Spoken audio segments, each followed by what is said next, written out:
Ang bagong umuuso ngayon ay yung urban gardening at mayroong container gardening, bottle gardening, yung mga tanong ano mang pwedeng mataniman ng halaman.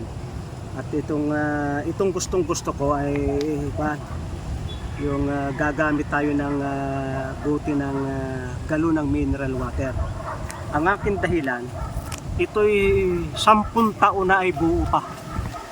Kaya kayo makatitipid kung yan ay paso, baka nabasag na ng ilang ulit sa loob ng 10 taon, hindi tatagal.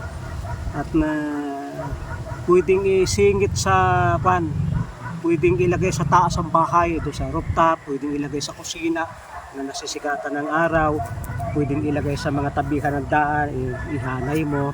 Maraming iba't ibang design yan, pwede mong lagyan ng kulay, pero wag natin lalagyan ng kulay para talagang itong friendly. Ang mahalaga ay kayo mayroong magandang mixture ng lupa.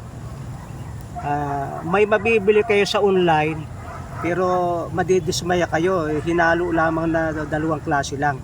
Kayo na yung gagawa. At magaling pa umorder kayo nung maghanap kayo ng magandang mag-deliver. At yung ipa ng palay, rice hull, saka yung sunog na palay, saka itong kung tawagin natin ay itong kukupet. Ang dahilan, itong ipa ng palay naghuhold ng tubig yan, saka itong kukupet naghuhold din ng tubig. Mapapansin ninyong pag mayroong ice na ayaw ninyong matunaw, babalutin ninyo ng ilalagay nyo sa sako na mayroong ipa ng palay. At hindi yan matutunaw. Matunaw man ay napakadakang matunaw. At kasi hindi ko alam kung bakit gayon na nahuhold niya yung ice na matunaw. At pagka sa tubig naman, nahuhold niya yung tubig na nakakasipsip siya. Yung iba ay natuyo na, basa-basa pa siya. Ang mahalaga ay bubutasan ninyo yan. Pag binutasan ninyo, ay itong oxygen ay makakapasok yan, yung hangin. Kapag tag-ulan, bubutasan ninyo dito sa baba para hindi malunod yung halaman. Pero pagka ganitong El Nino, pagka ganitong summer, huwag niyong bubutasan yung baba para matipid kayo sa tubig. Ang paraang ito ay napakatipid sa tubig, sapagkat pag iyong dinilig at lumabis, pupunta doon. Huwag lamang makakaabot yung tubig dyan. Kung yung tubig ay hanggang doon lang, napaka-healthy niyan. Okay na okay. Ito ay 2 araw ko nang inilipat at ganito na kaganda. 2 days na aking nilagay sa plastic at isiniksi ko dyan, ay ganyan sa tingin ko gaganda talaga, ng maganda itong sili. At sumubok din ako ng itong kamote. Pag kamote ang inyo itatanim, tatanggalin nyo yung mga dahon at yun lamang katawan ang inyong ititira. At nakita nyo 2 araw ay kasi pag mag-evaporate yung tubig, na yung pawis ay pumupunta dito sa taas at bumabalik uli, papatak uli dyan, kaya nare-recycle yung tubig. Ito namang kangkong ay maganda rin. Ako ay bumunot ng kangkong, ay matanda na, pero ang pagpapabata ay inyong puputulin yung mga kagaya niyan.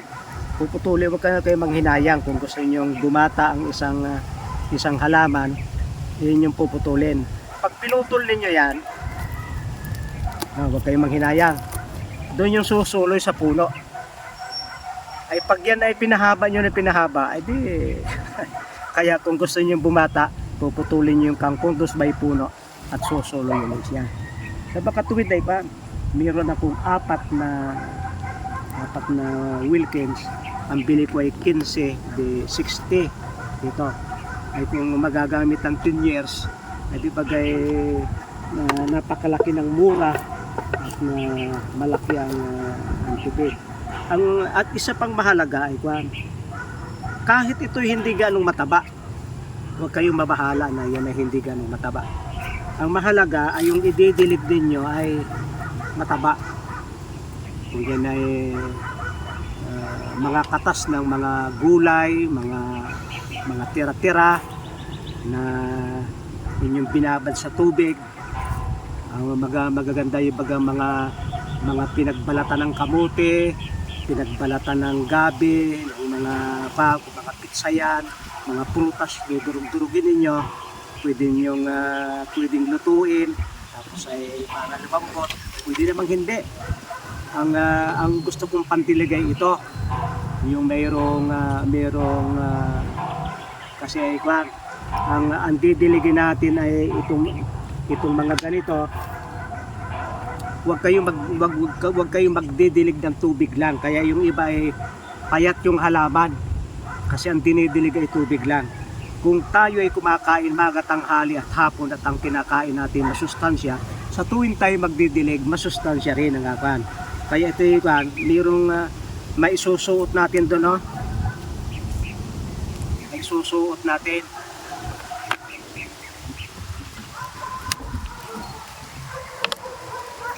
Hindi ko ganun damihan sapagkat marami pa po sa ilalim. Pero itong bago pa ay marami-raming kailangan yan. Kaya doon yung ilalagay ay para mabilis. Pag dito naman ay di pwede nyong iiwanan dyan at hanggang maubos yung kalahati. Ayan. Diyan ninyo idikan. Kaya kasi hindi malaki yung butas, tatapon yung tubig.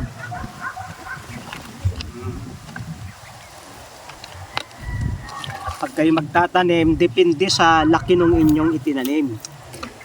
Depende sa laki.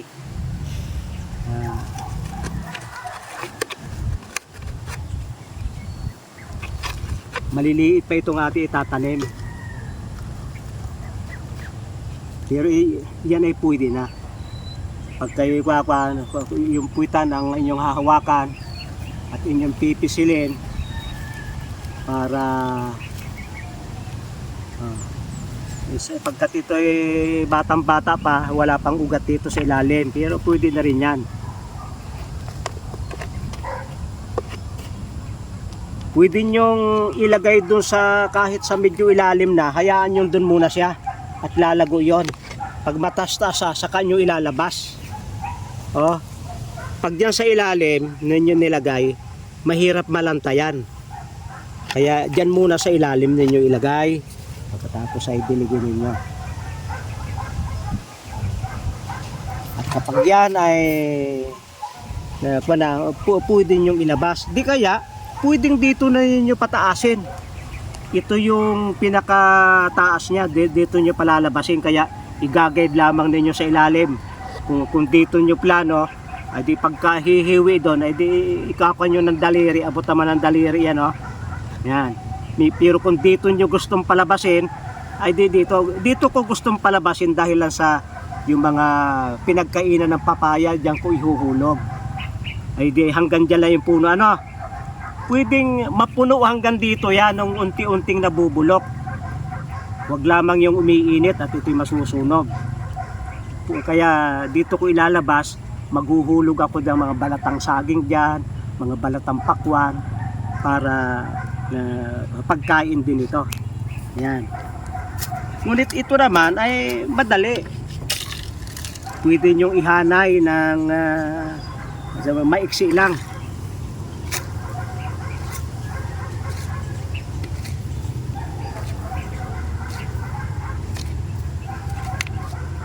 Pagkagayan, huwag yung pupunuin dahil baka may ilalagay pa kayong maganda. Natin. Magmumula tayo sa sili sapagkat ang sili hindi mahirap mailabas na yung ugat doon, ang ganda. Bata pa pero andun na yung ugat.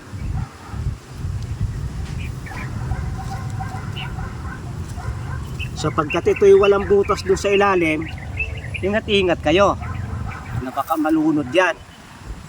Kaya